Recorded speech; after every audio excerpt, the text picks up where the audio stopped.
Hi, it's Rebecca here from Precious Pages Papercraft, and today's layout is for Papermaze, and I'm using P13's Beyond the Sea again. I really am loving this collection. So much so that I sat down at my desk to get started and got so into my layout I forgot to hit record. So I've started with a sheet of textured white basil cardstock. I've trimmed it down to about 10.5 inches squared and really gone to town at distressing the edges. And I've ripped it in certain places and folded them back in on themselves. And then I've taken a sheet of patterned paper from the collection. It's paper number 1. So on this side you can see here it's got these kind of wood slats in blue, brown and white with twine kind of threaded through. On the reverse you've got a whole sheet of patterned paper shells. So I've gutted the middle of that piece of paper to use on another layout as I had another idea for that paper, so I didn't want to completely waste it. But I've used this part as a frame for my page, and I've made sure that my white cardstock is small enough to just fit in so that you can see the woven or threaded twine either side, because I didn't want to lose that detail from that paper because I really liked that. So I've just trimmed the cardstock small enough for that to show, and then I'm going to have my photo placed on the left sort of top hand corner of my cardstock there. Now, a bit premature adding my foam there because I'd forgotten I wanted to add some paper layers. So I've got a sheet here with, it's another sheet of number 1. I'm just using the side with the shells on just to add a paper layer behind my paper. And then I've got another sheet here of this gorgeous blue patterned paper, and that is paper number 5 from the collection.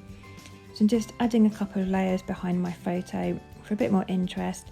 I'm distressing the edges with my distressing tool, and I've torn both papers at the bottom. Just adds a bit more of kind of like a weathered look and texture to the page, and then I can replace my foam again on the back there. So I've got a photo of my little boy just sitting on the steps of Apley Tower, just up the road from Ryde on the Isle of Wight. That's one of my favourite photos of him, so I was really glad to be able to scrap this. And I liked that the striped effect on that patterned paper I've used as a frame kind of matches up with his swimming outfit, the stripes on his sleeve, so I thought that went quite well. I'm just thinking about how I want to build up my layout behind my photo and embellish the layout. So I've got a couple of these larger tags here. Those are the banner die cuts, and they're double-sided massive banner bits, and they're brilliant. I really love these. I initially thought I would use them to fussy cut all the images from to use as embellishments, but actually so far every layout I've used them on, I've used them sort of in their entirety as a layer, and I really do love them.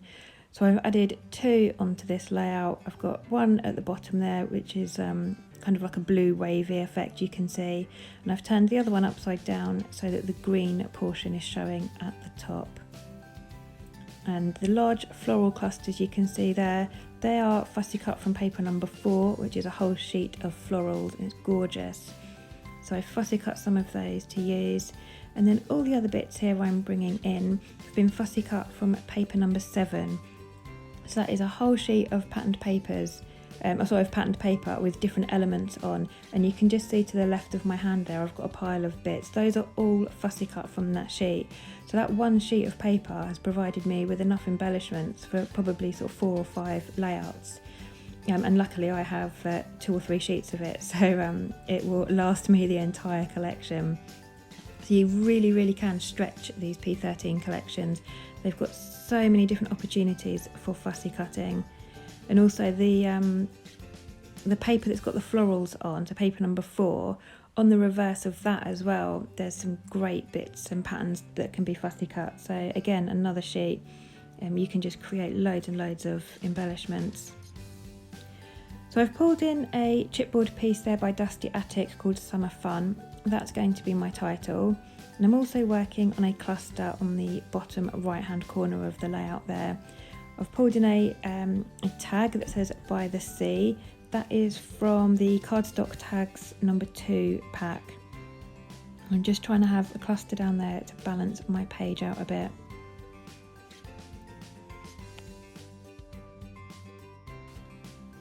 So I liked the way that this layout was coming together. I had a quick break to have a tidy up of my desk, and then I decided I wanted to try and add some mixed media. So I've used the textured white basil cardstock, and I love the look of mixed media on this textured paper or card. So I've brought in my Shimmerz paints. I've got 3 here. The lighter blue that I've just applied is called Anchors Away. Then this second colour I'm coming in with here, I think that's Till the End of Time.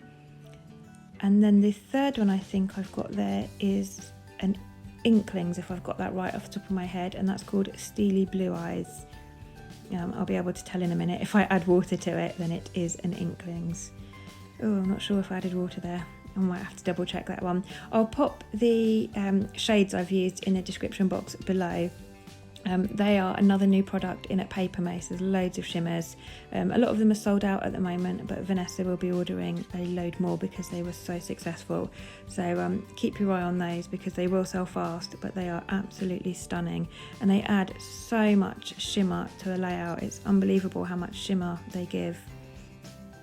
So I spent a little bit of time there adding loads of mixed media, brought all of my elements back into the page and realised I'd pretty much covered up all of my mixed media, which really annoyed me because it's so beautiful and shimmery. I wanted it to show.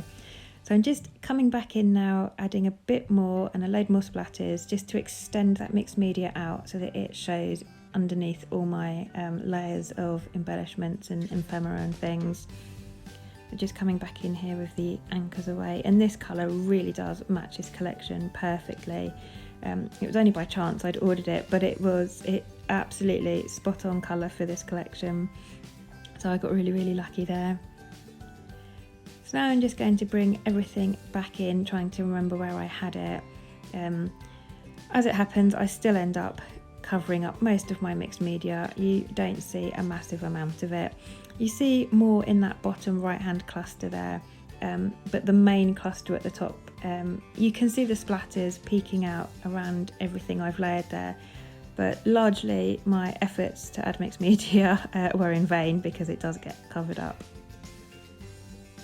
So now I'm just going to go around with my edge distresser and distress the edges on these tags. I like to have a lot of distressing and weathered looks to beachy layouts. I just really think it adds to the texture of the beach. So I've torn that white cardstock and distressed all the edge of that.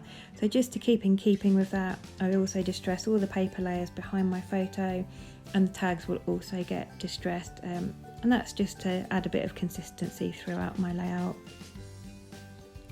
So I've got those banners stuck in place now. I'm using foam pads and a lot of things to raise areas up to add a lot of depth and dimension to the page. Again, it just adds a lot more interest than sticking everything down flat. I'll try and show in the close-ups, but adding the foam pads and having everything layered on top of each other really does give a lovely effect. And again, this lighthouse was fussy cut from paper number 7, and I'm going to raise that up on the side there. And again, it's got stripes on it, which matches lovely with my little boy's swimsuit. And I decided my tag needed to be made a little bit shorter, so I just trimmed a little bit off there. And again, distressing those edges. And that's going to get raised up on foam pad just at the end there. But the bulk of it is going to be stuck down flat because I'm going to raise up the floral cluster and the shell that I'm going to stick on top of it.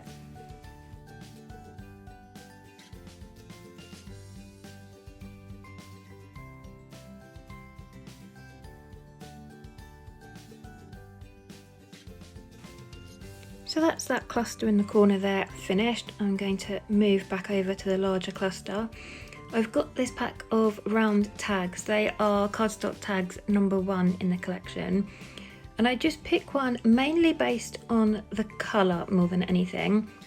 So it's got some shells and a starfish on it, but I picked it mainly to bring a bit of colour into that space. I had just an empty area there that needed something, so this has worked perfectly to fill that gap and added a bit more detail.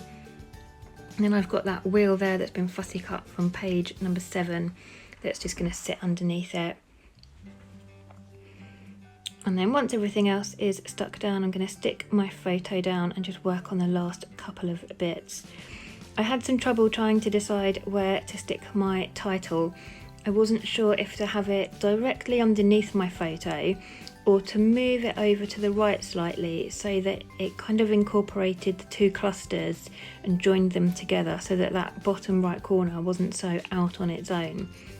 So you'll notice I keep moving it left and right, trying to decide, and then when I can't decide I move on to something else and keep coming back to it. But in the end I do decide that it's going to sit further over to the right where it is now on the page, and that helps to bring those two clusters together. I needed something, or I felt like I needed something anyway, on the bottom left hand corner of my photo just to help balance everything out.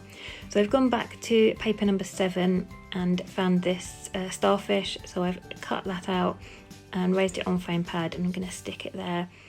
And then I had this message in a bottle piece that I'd also cut. I tried to get it on the smaller cluster, but it kind of stuck out a bit. So it's landed on the layout over on the left of my photo there. So now I've decided on the placement of my title. I've realised that the S and the U are going to be kind of raised up because they're sitting on top of my photo, which is raised up on foam. And then the other letters won't be, so my title's going to be uneven and at some point will probably ping off my layout. So I'm having to raise the latter half of it, or the second half, up on foam pads just to bring it all to one level, and I'm using glossy accents to stick it down in the hope that once it's stuck it stays in place and it doesn't ping off in my album. And again, having a nice little tidy up. I cannot stand working with a messy desk. It really bugs me. I feel like it clouds my mind and I can't decide what to do next on my layout because I've got so much mess around me. So it can't be a good half-time tidy up. And then I'm going to use my shimmers again to colour in or add some interest to my title. So I've got two colours here. I've got Anchors Away and Till the End of Time. They are both original shimmers, so they are wet paints. And I was just trying them out on the scrap there just to see which colour I wanted to use. And I've decided I'm going to go for the darker of the two, which is Till the End of Time. And I'm just painting that directly onto that chipboard there. And they paint on so lovely to these dusty attic chipboard pieces. I was really impressed. Didn't need gesso at all. So I've done the whole thing in the darker of the two shades, and then in those circles, you can't really see it on the camera, but that says fun in those circles. So I'm just painting the letters themselves with the Anchors Away lighter blue, just to give them a bit more definition, and so they're not so lost with it all being one tone. And then I'm just going back over the rest of the circles, the outside of the letters, with Till the End of Time again, just to darken those off, again just to help those letters stick out. And you can actually see them a bit better on camera now I've done that. So I'm not far off being done here now, just a few more final details I wanted to add. I've got some Nouveau drops here. I was just testing out the colours to see which ones went better with this collection, and in the end I settled on two. So I've got Golden Sunset, which is a glitter drops, which is that brown kind of colour, but it's almost like see-through with goldy bronze glitter in them, more than brown I suppose. And the lighter blue one there is called Blue Babe, and I just do a line underneath that tag in the bottom cluster and just add a few in a line in the top left hand corner of my layout just to help balance that out a bit. I love Nouveau drops, they are great for adding texture, one of my favourite things to add at the end of layouts. And I've also got these perspectives from Bramble Fox. I was going to put some of the seagulls on, but they were facing the wrong kind of direction. I wasn't too happy with the ones I had left. I know exactly which one I wanted to use and it's on another layout, unfortunately. So I've gone back to paper number 7, which has a couple of seagulls on it, and one of them was just in the perfect position. So I fussy cut that out and stuck it at the top of my layout there. And I'm going to add 2 navy blue greyish stars from, hearts from Bramble Fox. So 1 to the right of my cluster there and 1 down at the bottom. And they go really, really well with that colour of shimmers I've used on my title. And I think that's this layout finished. I don't think I add, nope, that is me done. So thank you very much for joining me today. Do head over to the Papermaze blog if you'd like to have a read of how the layout came together and find direct links to all of the products I've used. The collection is now on store at Papermaze, so do head over and have a browse. But for now, I shall leave you with the close-ups. Thanks very much.